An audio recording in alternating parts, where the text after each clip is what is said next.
어째서 한때 수많은 사람들에게 웃음을 주던 인기 방송인이 이제는 멀리 타국의 한인 마을에서 숨어 살고 있다는 이야기가 들려오는 것일까요?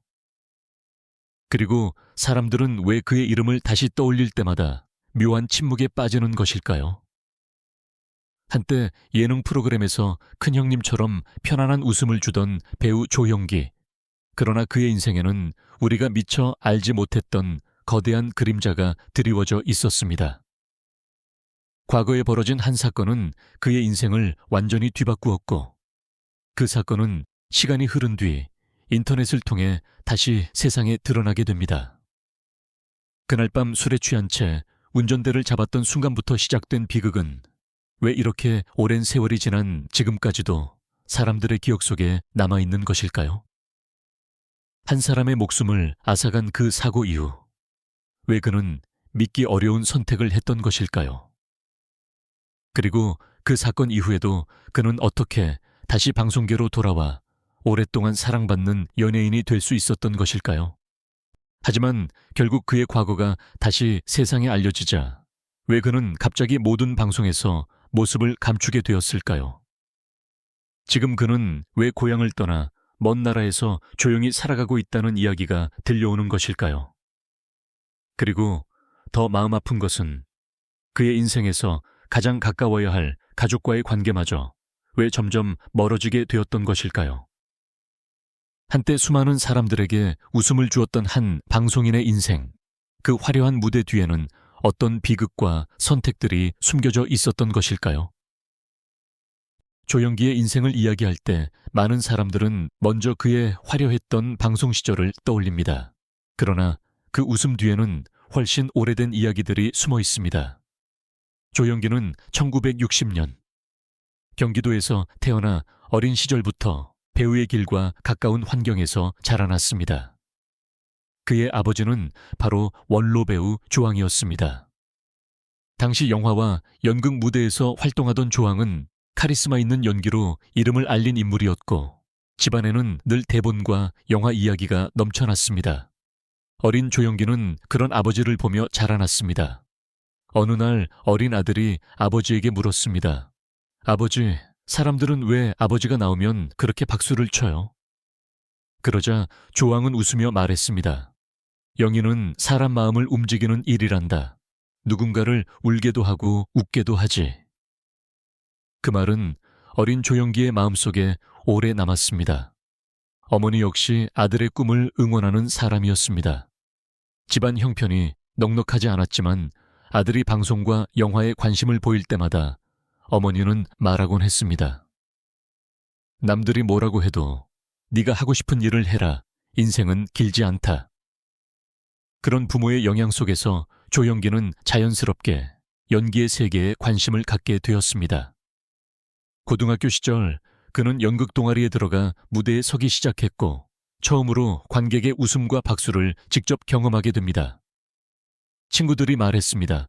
야, 너 진짜 웃기다. 무대 체질이야.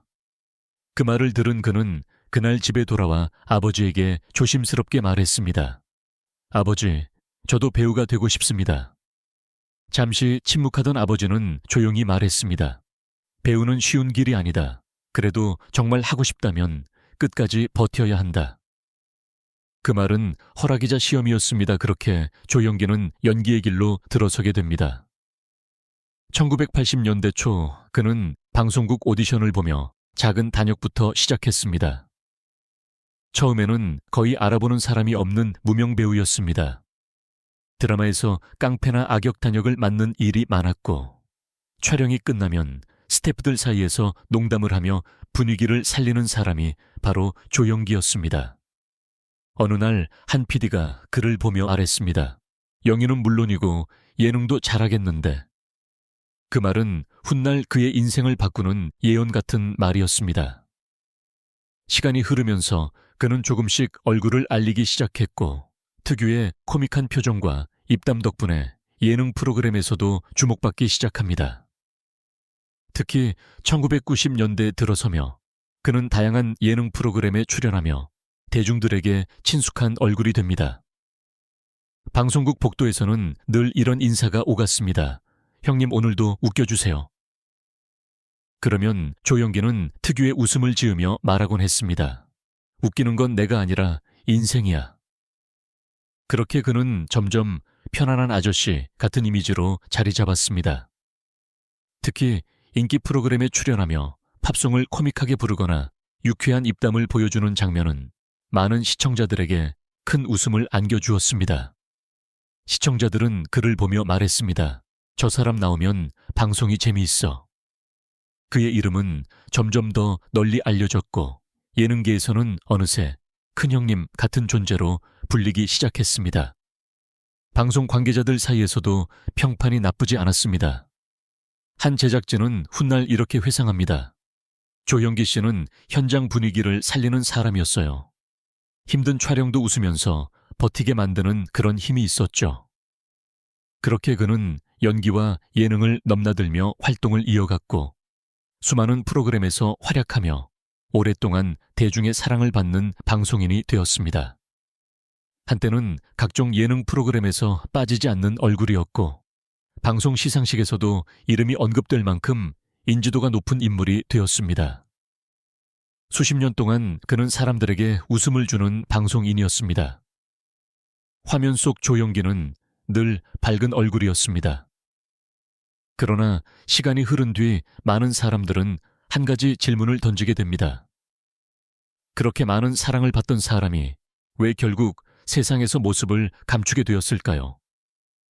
그리고 그 화려한 웃음 뒤에는 과연 어떤 그림자가 숨어 있었던 것일까요? 그 질문의 답은 다시 과거의 어느 날로 거슬러 올라가야 합니다. 그리고 바로 그날 밤에 벌어진 사건이 훗날 그의 인생을 완전히 바꾸게 됩니다. 한때 방송국 복도를 걸어가면 어디서든 조영기 선배님 오셨어요 라는 인사가 들려오던 시절이 있었습니다. 예능 프로그램 녹화가 있는 날이면 스튜디오 안은 늘 시끌벅적했고 카메라가 켜지기 전부터 그는 스태프들과 농담을 주고받으며 분위기를 풀어주는 사람이었습니다. 녹화가 시작되면 특유의 과장된 표정과 유쾌한 입담으로 출연자들과 시청자들을 웃게 만들었고 사람들은 자연스럽게 그를 예능계 큰형님이라고 부르기 시작했습니다.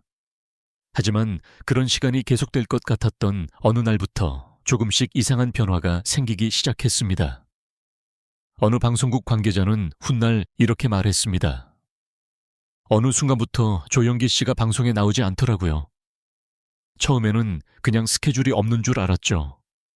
그런데 시간이 지나도 계속 안 보이더라고요. 실제로 한때 여러 프로그램에서 활약하던 그는 어느 날을 기점으로 방송에서 점점 모습을 감추기 시작했습니다. 처음에는 아무도 크게 신경 쓰지 않았습니다. 방송계에서는 새로운 얼굴이 계속 등장하고 또 다른 프로그램이 만들어지기 때문입니다. 하지만 몇 달이 지나고 1년이 지나도 그의 모습이 보이지 않자 사람들은 조금씩 궁금해하기 시작했습니다. 요즘 조영기 씨 어디 갔지? 방송을 즐겨보던 시청자들 사이에서도 같은 이야기가 오갔습니다. 어느 날 인터넷 게시판에 이런 글이 올라왔습니다. 예전에 예능에서 자주 보이던 조영기. 요즘 왜 안 나오나요? 처음에는 단순한 궁금증이었습니다. 하지만 그 질문 아래에 달린 댓글들은 분위기가 조금 달랐습니다. 그 사건 때문 아닌가요? 설마 아직도 모르는 사람 있어요? 그때부터였습니다. 오래된 과거의 이야기가 인터넷을 통해 조금씩 다시 떠오르기 시작한 것은 말입니다. 시간이 흐르며 사람들은 인터넷을 통해 과거의 기사와 기록을 찾아보기 시작했습니다. 예전에는 신문 한쪽에 작게 실렸던 사건이었지만 인터넷에서는 순식간에 퍼져나갔습니다. 그리고 그 내용은 많은 사람들에게 충격을 안겨주기에 충분했습니다. 그렇게 여론은 점점 차가워지기 시작했습니다. 방송국 역시 그 분위기를 모를 리 없었습니다. 어느 PD는 제작회의에서 조심스럽게 말했습니다. 요즘 조영기 씨를 다시 섭외하는 건 조금 부담스럽지 않을까요? 다른 제작진들도 고개를 끄덕였습니다. 결국 그 무렵부터 그는 자연스럽게 방송에서 멀어지게 됩니다. 하지만 조영기에게도 포기하지 못한 것이 있었습니다. 바로 방송이었습니다. 그는 오랜 세월 카메라 앞에서 살아온 사람이었고 웃음소리와 조명이 있는 스튜디오가 그의 일상이었기 때문입니다. 시간이 흐른 뒤 그는 새로운 방법을 찾게 됩니다. 바로 유튜브였습니다. 어느 날 인터넷에 조영기의 이름이 다시 등장했습니다. 조영기 유튜브 시작이라는 제목의 영상이 올라온 것입니다. 화면 속에서 그는 예전과 비슷한 목소리로 인사를 했습니다. 오랜만입니다, 여러분. 기억하시나요? 잠시 어색한 미소를 지으며 그는 말했습니다. 앞으로는 여기서 여러분과 이야기를 나눠보려고 합니다. 처음에는 호기심에 영상을 보는 사람들이 있었습니다. 그러나 시간이 지나자 댓글창의 분위기는 점점 달라지기 시작했습니다. 어떤 사람은 이렇게 썼습니다. 지금 다시 나오려고 한다고요? 또 다른 사람은 그 사건을 잊은 줄 아십니까? 라고 적었습니다. 영상이 올라올 때마다 비슷한 댓글이 이어졌습니다. 조영기는 처음에는 별다른 반응을 보이지 않았습니다. 마치 아무 일도 없는 것처럼 평소와 같은 말투로 영상을 이어갔습니다. 하지만 시간이 지나면서 영상 업로드 간격이 점점 길어지기 시작했습니다. 그리고 어느 날부터 새로운 영상이 더 이상 올라오지 않았습니다. 그렇게 그의 유튜브 채널은 조용히 멈춰버렸습니다. 사람들은 말했습니다. 결국 다시 사라졌네. 그리고 그 이후로 조영기의 소식은 완전히 끊기게 됩니다. 방송에서도 인터넷에서도 그를 봤다는 이야기가 거의 들리지 않았습니다. 마치 한때 존재했던 사람이 갑자기 세상에서 지워진 것처럼 말입니다. 그런데 이상한 점이 하나 있었습니다. 그렇게 오랜 시간 방송에서 활동했던 사람이 완전히 모습을 감춘다는 것이 과연 가능한 일일까요? 그는 어디에서 무엇을 하며 살아가고 있었을까요? 그리고 왜 그렇게까지 세상과 거리를 두어야 했던 것일까요? 많은 사람들이 그 이유를 궁금해하기 시작했습니다. 하지만 그 질문의 답은 아직 완전히 밝혀지지 않았습니다. 다만 한 가지는 분명했습니다. 사람들이 그의 이름을 떠올릴 때마다 다시 이야기하게 되는 그 사건이 아직 끝나지 않았다는 사실이었습니다. 그리고 바로 그 과거의 사건이 훗날 그의 인생을 다시 한번 뒤흔들게 됩니다. 왜 사람들은 그의 복귀를 끝내 받아들이지 않았던 것일까요? 그리고 그날 밤 과연 무슨 일이 있었던 것일까요? 그 이야기는 이제 다시 그 오래된 사건이 있었던 해로 거슬러 올라가야 합니다. 1991년 여름, 바로 그날로 말입니다. 1991년 여름이었습니다. 그해 8월 강원도 정선의 산길은 유난히도 조용했습니다. 영화 촬영을 위해 여러 배우들과 스태프들이 모여 있었고 그 중에는 당시 막 얼굴을 조금씩 알리기 시작하던 배우 조영기도 있었습니다. 국방부 홍보 영화를 촬영하던 제작진은 낮부터 분주하게 움직였고 촬영이 끝난 뒤 저녁이 되자 자연스럽게 회식 자리가 마련되었습니다. 산속 촬영장이었기에 주변에는 마땅한 식당도 많지 않았고 결국 근처 작은 식당에서 배우들과 스태프들이 함께 모여 술잔을 기울이게 됩니다. 누군가 말했습니다. 오늘 촬영 힘들었죠. 한잔 합시다. 그 말에 여기저기서 웃음이 터졌고 술잔이 오가기 시작했습니다. 그 자리에서 조영기도 술을 마셨습니다. 당시 함께 있던 한 스태프는 훗날 이렇게 회상했습니다. 그날 분위기가 나쁘지 않았어요. 다들 피곤했지만 촬영이 끝났다는 안도감도 있었고요. 시간이 흐르면서 술자리는 점점 길어졌고 밤 공기가 차가워질 무렵 사람들은 하나둘 자리에서 일어나기 시작했습니다. 그때 누군가 조영기에게 말했습니다. 형기 씨 괜찮아요? 술 많이 드신 것 같은데. 그러자 그는 웃으며 대답했다고 합니다. 괜찮아요. 이 정도는 문제없어요. 그리고 그는 자신의 소나타 승용차에 올라탔습니다. 밤이 깊어가던 정선의 도로는 조용했습니다. 가로등도 많지 않았고 산길 특유의 어둠이 길을 덮고 있었습니다. 차 안에서는 라디오 소리가 희미하게 흘러나왔고 조용기는 운전대를 잡은 채 천천히 길을 따라 달리고 있었습니다. 하지만 바로 그 순간 예상치 못한 일이 벌어집니다. 어둠 속에서 길을 건너던 한 사람이 그의 차 앞으로 나타난 것입니다. 브레이크 소리가 울렸지만 이미 늦었습니다. 둔탁한 충격과 함께 차가 크게 흔들렸습니다. 그리고 길 위에는 한 여성이 쓰러져 있었습니다. 그녀는 당시 30살 정도의 평범한 시민이었습니다. 조용한 시골길을 지나가던 중 갑작스러운 사고를 당하게 된 것입니다. 차에서 내린 조형기는 잠시 그 자리에 서 있었다고 합니다. 어두운 밤길 위에서 그는 아무 말도 하지 못한 채 쓰러진 여성을 바라보고 있었습니다. 그리고 얼마 지나지 않아 그 여성은 숨을 거두게 됩니다. 이것만으로도 이미 큰 사고였습니다. 술을 마신 상태에서 운전을 하다가 사람을 치어 숨지게 만든 사건이었기 때문입니다. 그러나 사람들을 더욱 놀라게 만든 것은 그 다음에 벌어진 일이었습니다. 보통의 사람이라면 당황한 채 경찰이나 구조를 부르기 마련입니다. 그러나 그날 밤 조영기의 선택은 전혀 다른 방향으로 흘러갔습니다. 그는 주변을 살폈습니다. 밤이 깊어 주변에는 사람의 그림자도 보이지 않았습니다. 그리고 그는 믿기 어려운 행동을 하게 됩니다. 사고로 숨진 여성의 시신을 차에서 내려 길가 숲속으로 옮긴 것입니다. 사고 현장에서 불과 몇 걸음 떨어진 곳이었습니다. 훗날 조사에 따르면 그 거리는 약 10여 미터 정도였다고 합니다. 어두운 숲속에 시신을 숨긴 뒤 그는 다시 자신의 차로 돌아왔습니다.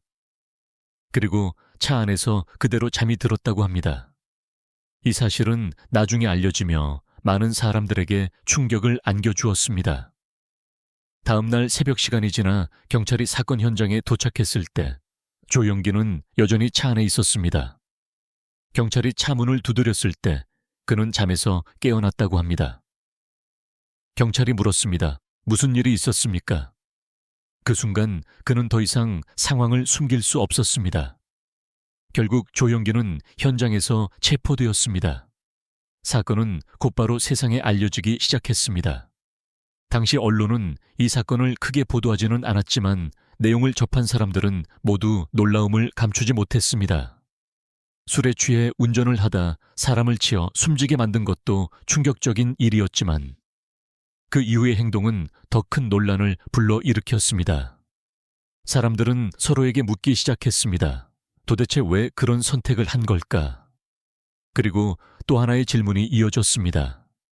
이 사건 이후 그의 인생은 어떻게 흘러가게 될까? 하지만 그때까지만 해도 아무도 예상하지 못했습니다. 이 사건이.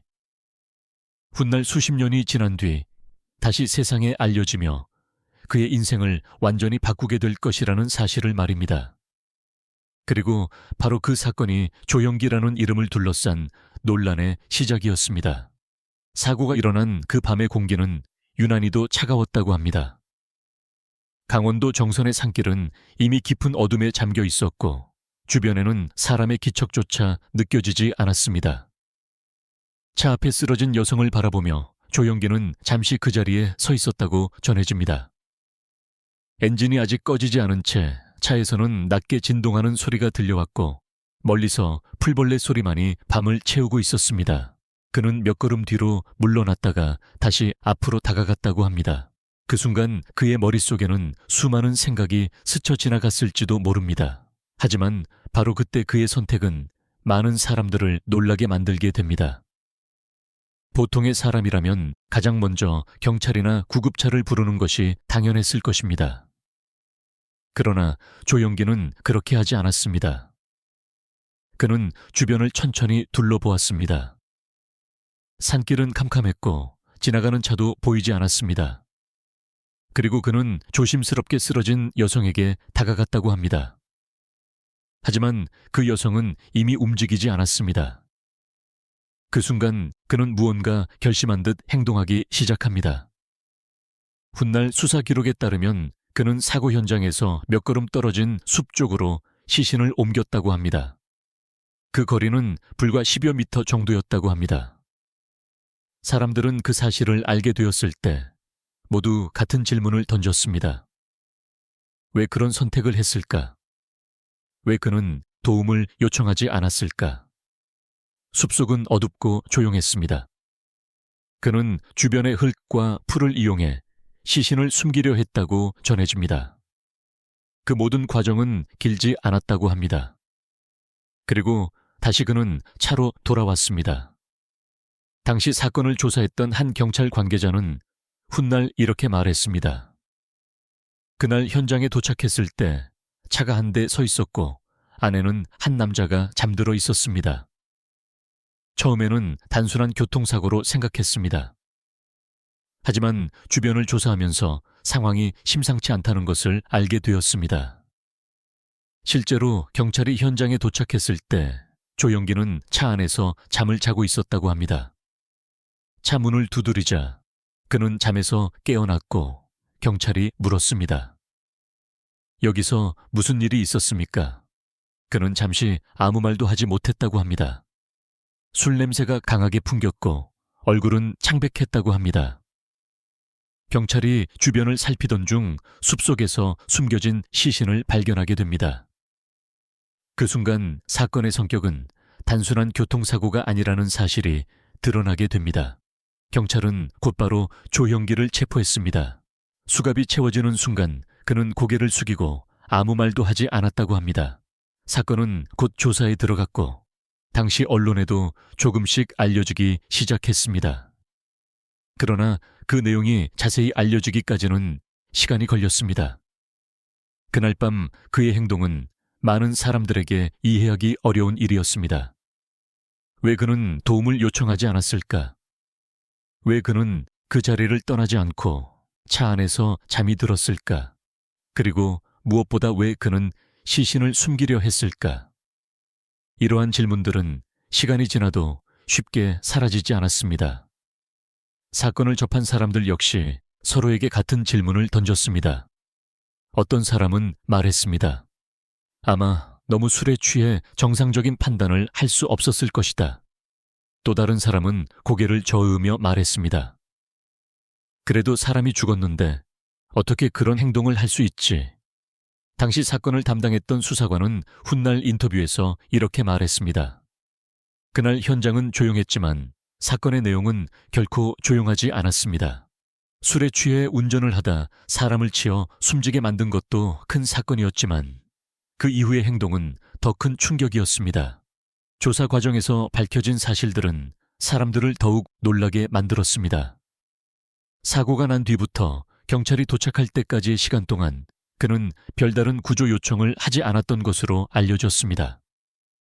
결국 이 사건은 단순한 음주 교통사고를 넘어 사회적으로 큰 논란을 불러일으키게 됩니다. 그리고 사람들은 다시 묻게 됩니다. 그날 밤 그의 머릿속에는 무엇이 있었던 것일까? 공포였을까? 당황이었을까? 아니면 순간적인 잘못된 판단이었을까? 그러나 그 질문에 대한 명확한 답은 끝내 나오지 않았습니다. 다만 한 가지 분명한 것은 그날 밤의 선택이 훗날 그의 인생을 완전히 바꾸게 되었다는 사실이었습니다. 그리고 그 사건은 법정으로 넘어가게 됩니다. 이제 사람들의 관심은 한 가지로 향하게 됩니다. 과연 그는 어떤 처벌을 받게 될 것인가? 그리고 법원은 이 사건을 어떻게 판단하게 될 것인가였습니다. 사건이 세상에 알려지자마자 많은 사람들의 관심은 자연스럽게 한 가지 질문으로 모이게 되었습니다. 과연 이 사건은 법정에서 어떻게 판단될 것인가? 그리고 조영기는 어떤 처벌을 받게 될 것인가였습니다. 당시 수사 결과가 정리되면서 사건은 재판으로 넘어가게 되었고 언론에서도 조금씩 이 사건을 다루기 시작했습니다. 법원 앞에는 조용하지만 무거운 공기가 흐르고 있었다고 합니다. 재판이 열리던 날, 법정 안에는 기자들과 관계자들이 자리를 잡고 있었고 그 가운데에는 고개를 숙인 채 앉아있는 조형기의 모습도 보였습니다. 그는 검은 정장을 입고 있었지만 얼굴에는 피곤함과 긴장감이 동시에 드러나 있었습니다. 재판이 시작되자 판사의 목소리가 조용히 울려 퍼졌습니다. 피고인은 당시 술을 마신 상태에서 운전을 하다 교통사고를 일으켰고 그 사고로 인해 한 사람이 사망에 이르게 되었습니다. 또한 사고 이후 시신을 은폐한 사실이 인정됩니다. 법정안은 잠시 침묵에 잠겼습니다. 그 자리에는 피해자의 가족들도 와 있었다고 전해집니다. 그들은 말없이 재판을 지켜보고 있었지만 그 마음속에는 어떤 감정이 있었을지 쉽게 짐작하기 어려웠습니다. 재판 과정에서 조영기의 변호인은 조심스럽게 말을 꺼냈습니다. 피고인은 당시 심하게 술에 취해 정상적인 판단 능력이 크게 떨어진 상태였습니다. 그는 계획적으로 범행을 저지른 것이 아니라 사고 이후 극도의 혼란 속에서 잘못된 선택을 한 것입니다. 이른바 심신미약을 주장한 것이었습니다. 그 말을 듣던 사람들 사이에서는 작은 웅성거림이 흘러나왔다고 합니다. 과연 이런 주장이 받아들여질 것인가? 많은 사람들이 그 결과를 기다리고 있었습니다.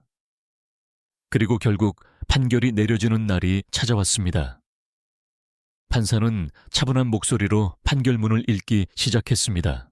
피고인의 행위는 매우 중대한 결과를 초래하였으며 사회적으로도 큰 파장을 일으킨 사건입니다. 그러나 피고인이 당시 음주 상태에서 판단력이 크게 떨어진 점을 고려하여 형을 선고합니다. 그리고 이어진 말은 많은 사람들을 놀라게 만들었습니다. 징역형이 선고되었지만 그 기간은 사람들이 예상했던 것보다 길지 않았기 때문입니다. 법정 안에서는 조용한 긴장감이 흘렀습니다.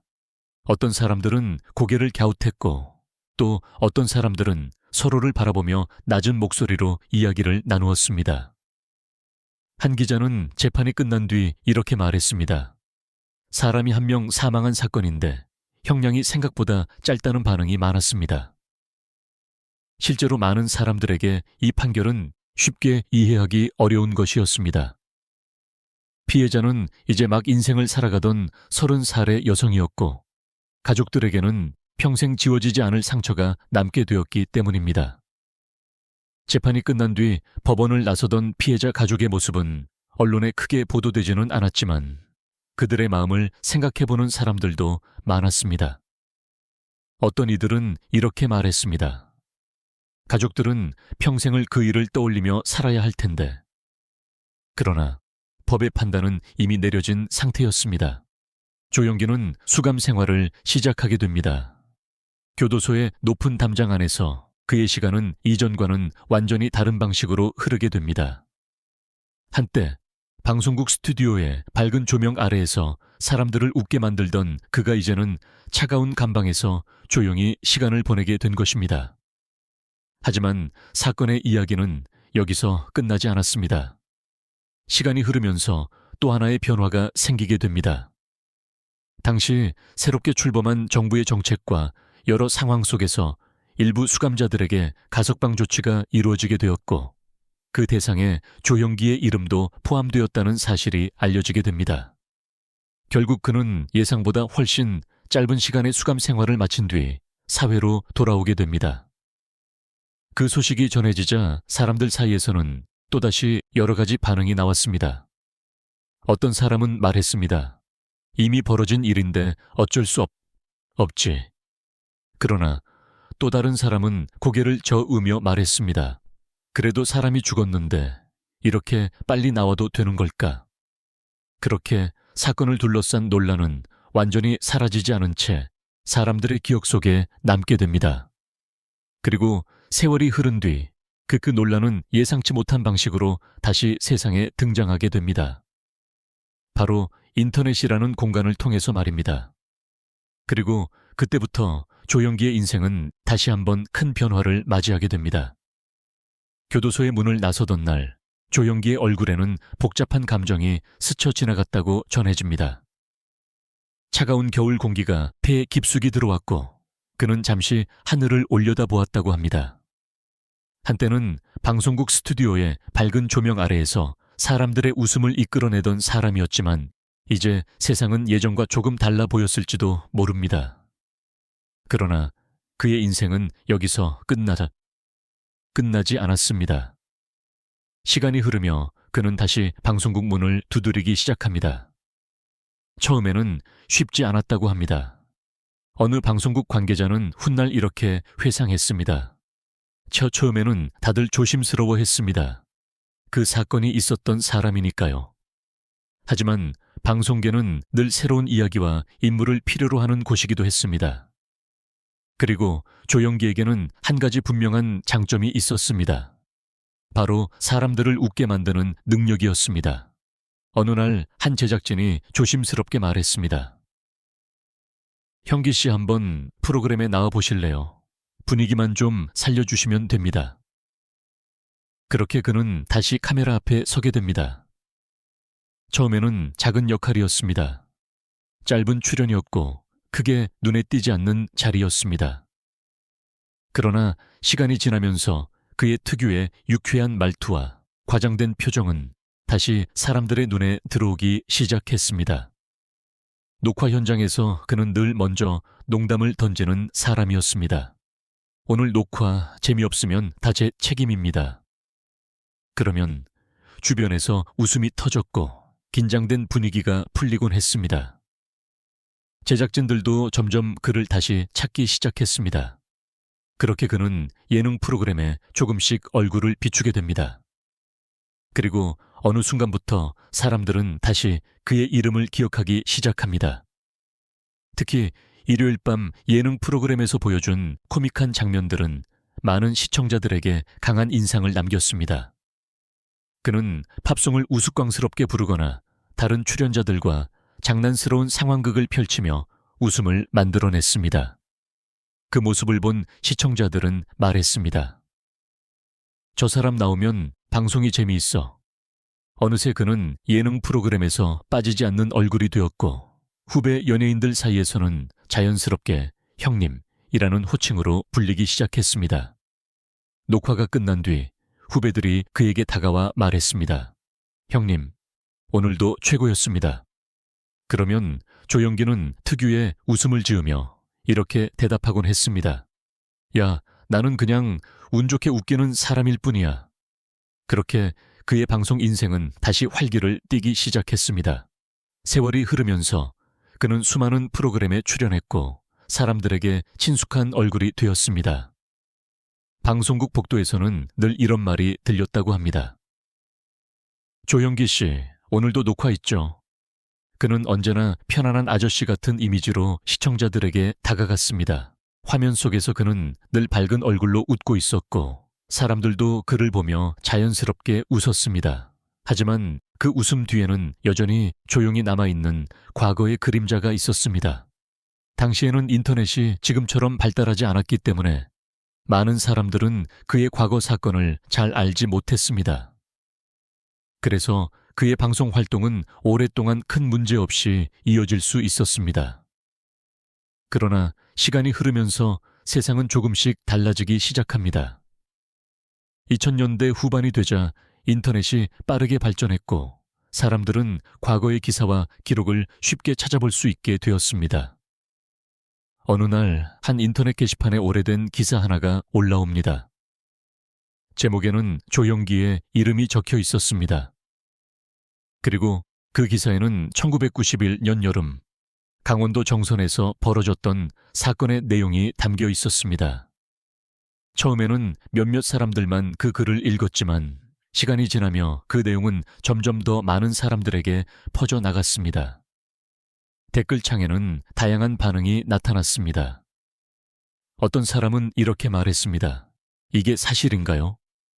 또 다른 사람은 저 사람이 그 사건의 당사자라고요? 라고 적었습니다. 그렇게 오래전 사건이 다시 사람들의 입에 오르내리기 시작합니다. 그동안 예능 프로그램에서 웃음을 주던 인물의 과거가 인터넷을 통해 다시 드러나기 시작한 것입니다. 시간이 지나며 논란은 점점 커졌습니다. 방송을 보던 시청자들 사이에서도 의견이 갈리기 시작했습니다. 어떤 사람들은 말했습니다. 그래도 오래전 일인데 이제는 잊어야 하지 않을까요? 하지만 또 다른 사람들은 고개를 저었습니다. 사람이 죽은 사건인데 어떻게 잊을 수 있습니까? 그렇게 여론은 점점 복잡해지기 시작했습니다. 그리고 바로 그때부터 조영기의 인생은 또 한 번 예상치 못한 방향으로 흘러가게 됩니다. 그가 수십 년 동안 쌓아 올린 방송인의 이미지와 오래전 과거 사건 사이의 간격이 점점 좁혀지기 시작했기 때문입니다. 그리고 결국 그 간격은 어느 순간 완전히 충돌하게 됩니다. 바로 사람들이 그의 이름을 다시 기억하기 시작한 그 순간부터였습니다. 시간이 흐르면서 조영기의 이름을 둘러싼 분위기는 점점 더 무거워지기 시작했습니다. 인터넷에는 과거 사건을 다시 이야기하는 글들이 끊임없이 올라왔고, 방송 프로그램이 방영될 때마다 그의 이름이 댓글 속에서 다시 언급되곤 했습니다. 처음에는 그 역시 크게 반응하지 않았다고 합니다. 오랫동안 방송 생활을 해온 사람에게 이런 논란은 낯선 일이 아니었기 때문입니다. 그러나 이번에는 조금 달랐습니다. 어느 날 방송국 회의실에서 한 제작진이 조심스럽게 말했습니다. 요즘 분위기가 좀 안 좋습니다. 시청자 게시판에도 항의글이 올라오고 있습니다. 또 다른 제작진도 고개를 끄덕이며 말했습니다. 출연을 계속시키기에는 부담이 될 것 같습니다. 그 말은 결국 현실이 됩니다. 그렇게 그는 오랜 시간 몸담았던 방송에서 조금씩 모습을 감추게 됩니다. 마지막으로 출연했던 예능 프로그램 녹화가 끝난 날 스튜디오 밖 복도에서 한 후배가 그에게 조심스럽게 말을 건넸다고 합니다. 형님, 요즘 많이 힘드시죠? 조영기는 잠시 웃으며 대답했습니다. 괜찮다. 야, 방송이란 게 원래 그런 거지. 하지만 그 웃음이 예전처럼 편안하지 않았다는 이야기도 전해집니다. 시간이 흐르면서 그의 이름은 점점 방송에서 사라지게 됩니다. 그리고 어느 순간부터 사람들은 더 이상 그를 화면에서 볼 수 없게 됩니다. 그렇게 몇 년이 지나자 많은 사람들은 자연스럽게 그의 존재를 잊어가기 시작했습니다. 그런데 어느 날 뜻밖의 이야기가 인터넷을 통해 퍼지기 시작합니다. 조영기를 미국에서 봤다라는 글이었습니다. 처음에는 그저 소문처럼 들렸습니다. 하지만 곧 사진 한 장이 함께 올라왔습니다. 사진 속에는 나이가 든 한 남자가 몇 사람과 함께 서 있는 모습이 담겨 있었습니다. 그리고 그 얼굴은 분명 조영기와 닮아 있었습니다. 글을 올린 사람은 이렇게 적었습니다. 여기서 조영기를 만날 줄은 몰랐다. 필라델피아 한인마을에서 우연히 봤다. 그 이야기는 순식간에 퍼져 나갔습니다. 사람들은 서로에게 묻기 시작했습니다. 정말 미국에서 살고 있는 걸까? 실제로 미국 필라델피아에는 오래전부터 형성된 한인 사회가 있습니다. 작은 식당과 마트 교회가 모여있는 조용한 동네입니다. 그곳에서 가끔 한국어가 들려오고 오래된 한국 노래가 흘러나오는 그런 곳입니다. 만약 그가 정말 그곳에 살고 있다면 아마도 조용한 일상을 보내고 있을지도 모릅니다. 누군가는 말했습니다. 거기라면 한국 사람도 많고 조용히 살기 좋을 겁니다. 그러나 또 다른 사람은 고개를 저으며 말했습니다. 그래도 평생을 방송에서 살던 사람이 그런 생활을 견딜 수 있을까요? 그의 가족 이야기도 다시 사람들의 입에 오르내리기 시작했습니다. 조영기에게는 두 아들이 있다고 알려져 있습니다.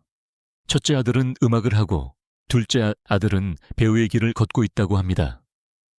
그러나 주변 사람들의 말에 따르면 아버지와 아들 사이의 관계는 그리 가깝지 않았다고 합니다. 한 지인은 이렇게 이야기했습니다. 조영기 씨가 집에서는 말이 많지 않은 사람이었습니다. 아이들과도 그렇게 가까운 편은 아니었다고 합니다. 특히 연기를 하는 둘째 아들의 경우 더욱 복잡한 감정을 느꼈다고 전해집니다. 어느 인터뷰에서 그는 이런 말을 했다고 합니다. 사람들이 저를 보면 먼저 아버지 이야기를 합니다. 저는 그냥 제 길을 가고 싶은데 말이죠. 그 말 속에는 아버지의 이름이 가져오는 무게가 담겨 있었을지도 모릅니다. 시간이 흐르면서 조영기의 이름은 점점 더 조용해졌습니다. 한때 방송국 스튜디오에서 수많은 웃음을 만들던 사람의 이야기라고는 믿기 어려울 만큼 말입니다.